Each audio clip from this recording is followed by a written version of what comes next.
El silencio de radio que impuso Juan Román Riquelme tras activar el Plan Villa no es una pausa, es la calma que precede al huracán.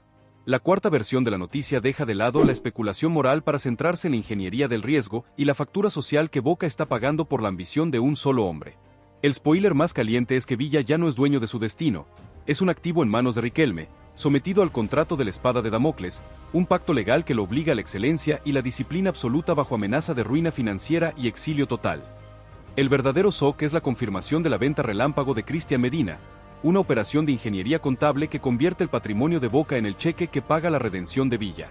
La pregunta crucial ya no es si Villa debe volver, sino si Boca puede sobrevivir al costo de su regreso.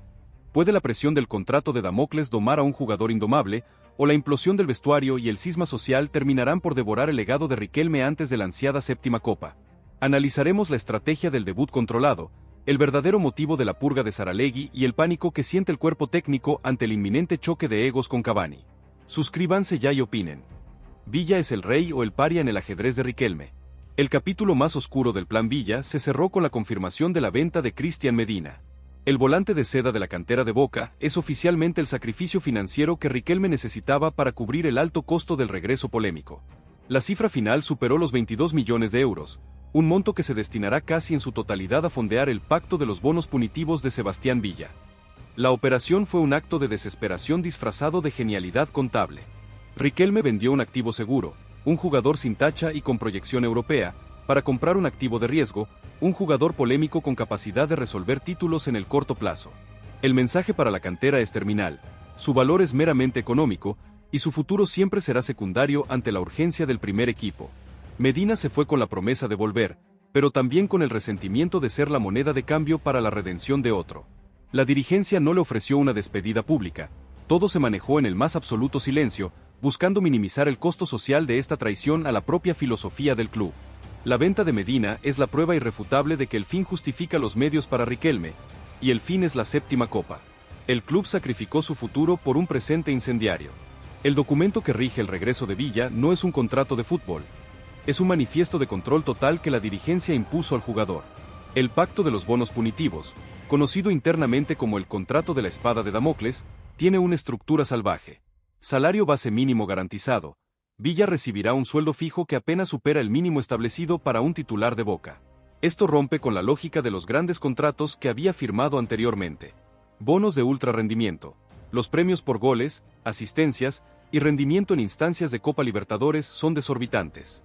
El gol de Villa en una semifinal vale 15 veces más que el de un canterano, y el título es la llave para un bono final que lo convierte en el mejor pagado de América. Su riqueza depende directamente de su excelencia deportiva. Cláusula de rescisión inmediata y devolución de bonos. La espada es la cláusula de conducta estricta. No solo cualquier nueva denuncia o causa judicial implica la rescisión y la devolución de todo bono ya pagado, también la violación reiterada del régimen interno, llegadas tarde, ausencias, peleas en el vestuario, es castigada con la finalización del vínculo sin indemnización. Riquelme le entregó a Villa la oportunidad de ser millonario o caer en la ruina total. El jugador aceptó la premisa, su única garantía de vida normal es el triunfo constante. El club se blinda legalmente, pero el peso de esta cláusula recae en la cabeza de un jugador que ya demostró ser una bomba de tiempo. La presión es la única arma del dirigente. El primer entrenamiento de Sebastián Villa en Ezeiza no fue una sesión de fútbol, fue una declaración de guerra política y social. La dirigencia activó un protocolo de seguridad extremo para proteger al jugador de cualquier contacto con la prensa o posibles manifestantes. La orden a la seguridad fue clara: mantener el perímetro sellado. La oposición no se quedó de brazos cruzados. Las agrupaciones rivales a Riquelme convocaron a una jornada de protesta ética cerca del predio, utilizando carteles que recordaban el pasado de Villa y acusaban a la dirigencia de traición moral. El punto clave es la reacción de la barra brava, la 12. El apoyo irrestricto de la 12 a Villa fue un escudo político para Riquelme. La facción más radicalizada de la hinchada ejerció un contrapeso social, asegurando que el mensaje mayoritario sería de apoyo a la decisión de ganar. El club organizó la filtración de videos y fotos de Villa entrenando intensamente, buscando construir la imagen de un profesional disciplinado y arrepentido. La guerra mediática es total. Los medios independientes cuestionan la ética, y los medios afines a Riquelme solo hablan de la necesidad deportiva. El regreso de Villa es la prueba de fuerza de Riquelme frente a toda la sociedad futbolística argentina. El dirigente está arriesgando su legado a un solo movimiento, y ese movimiento es la gambeta de Villa. El cuerpo técnico de Úbeda, el hipotético entrenador, vive en un estado de pánico controlado. El regreso de Villa no es una solución, es un problema de gestión de egos y disciplina. La purga de Saralegui y Ceballos no fue por bajo rendimiento, fue una orden directa de la dirigencia para garantizar la titularidad absoluta del colombiano. Saralegui, el volante de sacrificio, es el principal sacrificio táctico. Su posición es esencial para el equilibrio, pero Úbeda debe reforzar el centro del campo con un volante de marca puro para cubrir las deficiencias defensivas de Villa. Úbeda tiene un doble desafío: convencer a los desplazados de que su rol será importante y mantener la tensión entre Villa y Cavani a raya. La figura de Cavani es la clave de la moral. El uruguayo, líder de ética impecable, recibió la misión de ser el tutor moral de Villa. Cavani aceptó, pero su mensaje a Riquelme fue claro: si Villa rompe el vestuario, se va, o me voy yo. El ultimátum del capitán es la única garantía interna de que el colombiano mantendrá la cabeza baja. El cuerpo técnico trabaja a la sombra, sabiendo que el éxito será un triunfo de Riquelme, y el fracaso será una condena para ellos. Úbeda juega su carrera con la disciplina de un solo jugador. La cuerda está tensa, y solo un golpe de suerte evitará la ruptura. El análisis en River Plate ante el regreso de Villa es de terror táctico. Martín de Michelis, hipotético entrenador de River, sabe que Villa es el único jugador en el fútbol argentino capaz de desequilibrar un superclásico con un solo movimiento. La velocidad y la gambeta del colombiano son la peor pesadilla para la defensa de River, acostumbrada a la posesión y el control. La planificación de River para el próximo duelo ya incluye un cambio estructural en la defensa, un doble esfuerzo en la marca sobre Villa, utilizando al lateral y al volante de contención como sombras constantes.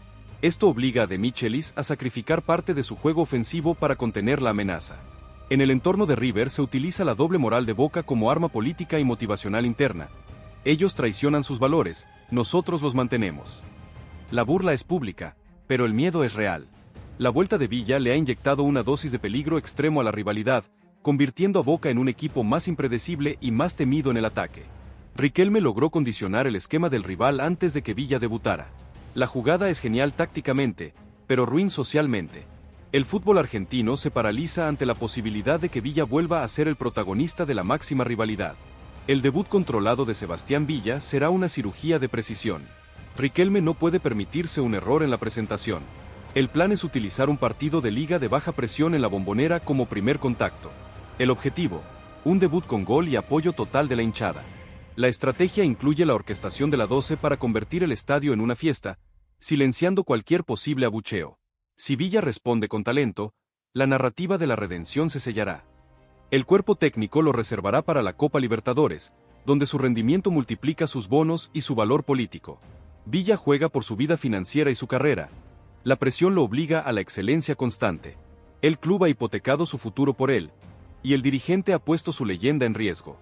El regreso de Villa es la prueba máxima de que el fútbol es un negocio donde el talento siempre tiene una segunda oportunidad, sin importar el costo ético. La historia de Boca se escribe en estos días de tensión absoluta. El cierre de la cuarta versión de la noticia es la constatación de un riesgo sin precedentes. Juan Román Riquelme ha completado su ajedrez macabro, vendió la ética y el patrimonio, Medina, para comprar el talento más tóxico y necesario, Villa. El jugador vive bajo el yugo del contrato de la espada de Damocles, obligado a la disciplina total y la excelencia constante. El vestuario está en alerta, el cuerpo técnico teme la implosión, y la oposición espera el primer error para desatar la guerra final. El destino de Boca y el legado de Riquelme dependen de si Villa logra convertir su talento en títulos antes de que su pasado lo arrastre a la ruina. La pregunta que define el final de este drama ya no es futbolística ni moral, es existencial. ¿Puede un club de la talla de Boca Juniors construir su gloria sobre una base de pragmatismo sin ética, o el peso de la conciencia institucional terminará por romper el contrato y condenar a Riquelme por el mayor error de su carrera dirigencial? El juicio ya ha comenzado. Suscríbanse para no perderse el veredicto final. El terremoto moral que sacudió a Boca tras la activación del Plan Villa no es la noticia. La noticia es la estructura de titanio que Juan Román Riquelme ha diseñado para sostener el regreso más polémico del fútbol argentino. El spoiler más letal es que la jugada de Román va más allá de la cancha y apunta directamente a su legado político. Villa no es solo un jugador, es la bala de plata que debe garantizar la continuidad del máximo dirigente Ceneice. El SOC es la filtración del Pacto de los Bonos Punitivos, un documento secreto que establece que cada gol de Villa vale 10 veces más que cualquier canterano, pero que cada paso en falso lo condena a la ruina inmediata. El verdadero análisis se centra en el mecanismo legal que Riquelme utilizó para puentear el código de ética del club, la venta relámpago de Cristian Medina como el cheque que paga la redención, y el silencio cómplice de jugadores emblemáticos como Cavani, atrapados entre la ética y la ambición de un título. La sociedad ha condenado la decisión, pero Riquelme solo responde con el eco del penal campeón de Villa en la Copa Argentina. La pregunta que rompe el silencio es cruda. ¿Puede la ambición de la séptima Copa justificar una traición tan flagrante a los valores institucionales, o será el regreso de Villa el principio del fin para la gestión de Riquelme? Analizaremos la reacción de River Plate, el miedo del cuerpo técnico a la implosión del vestuario y la estrategia de la 12 para convertir la Bombonera en un escudo humano. Suscríbanse de inmediato y opinen. ¿Riquelme es un genio o un suicida político con el Plan Villa? La parte 2 del regreso más caliente ya está aquí. El anuncio extraoficial del regreso de Sebastián Villa desató una tormenta que cubrió todo el mapa del fútbol argentino, superando la polémica que generó su salida inicial. La prensa deportiva se dividió entre el análisis pragmático, los que celebran la llegada de un desequilibrante necesario, y el cuestionamiento ético, los que condenan la doble moral de Boca. La acusación más dura llegó desde las organizaciones sociales, que señalaron a Riquelme como un traidor a la causa de la mujer, recordando que el club posee un departamento de género que debería haber vetado la operación. El dirigente respondió con un silencio atronador, dejando que el argumento lo diera la historia de Villa en Independiente Rivadavia. Villa ya pagó su castigo en el cancha, y ahora vuelve como un campeón que se ganó su lugar. La oposición política en Boca aprovechó la coyuntura para convocar a una asamblea extraordinaria, buscando una fisura legal que frenara el contrato.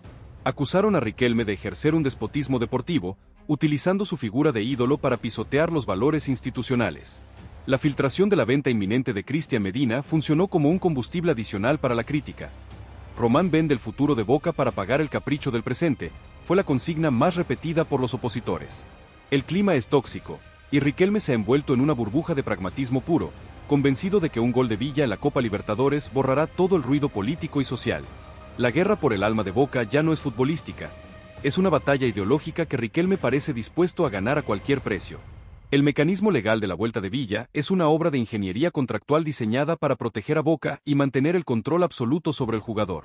El contrato original de Villa con el club no estaba roto, estaba suspendido por mandato, una figura legal que permitía a Riquelme activarlo de manera unilateral. El pacto de los bonos punitivos es la nueva firma que se impone. Se trata de un anexo al contrato original que establece una remuneración base mínima, cercana al salario promedio del plantel, pero con variables por rendimiento que multiplican ese monto por 10, convirtiendo a Villa en el mejor pagado de Boca si cumple los objetivos, principalmente, pasar las instancias decisivas de la Copa. La pieza clave es la cláusula de moralidad y rescisión automática. No solo cualquier nueva denuncia implica la cancelación y la devolución de los bonos, también la ausencia no justificada a 2 entrenamientos consecutivos o una indisciplina grave dentro del vestuario, otorga a Boca el derecho de terminar el vínculo sin pagar indemnización. El dinero para estos bonos proviene directamente de la venta de Cristian Medina. La cifra negociada por Medina supera los 22 millones de euros, cubriendo holgadamente la estructura salarial y los bonos de Villa por los próximos 2 años. Riquelme ha hecho un cálculo frío. El club vende un patrimonio seguro para comprar un rendimiento explosivo e hipotecado. Villa juega con la soga al cuello. Su billetera depende de su conducta y su talento. La dirigencia se blindó con papeles, pero el riesgo lo asume el jugador y el vestuario. La estrategia de Úbeda, el hipotético entrenador, para manejar el ego de Villa es la paciencia cero. El cuerpo técnico recibió órdenes precisas de Riquelme. Villa juega de entrada, pero su disciplina no se negocia. Úbeda sabe que el colombiano es un arma que puede explotar en cualquier momento, tanto a favor como en contra. El plan táctico del equipo Martillo se centra en la banda derecha, creando un corredor exclusivo para Villa. El lateral derecho jugará como un falso tape, priorizando la cobertura defensiva ante la proyección. Saralegui y el desplazamiento de Zenón hacia el centro se sacrifican en pos de esta asimetría. La primera reunión de Úbeda con Villa fue breve y contundente. Aquí no hay pasado, solo futuro. Si te equivocas en un entrenamiento, sales. Si te equivocas afuera, rompes tu contrato. Úbeda sabe que su continuidad depende de la disciplina de Villa, y no dudará en mandarlo al banquillo o a la reserva ante el primer acto de rebeldía. La amenaza del contrato es la única herramienta del cuerpo técnico. El vestuario observa con escepticismo. El resentimiento de los desplazados es tangible.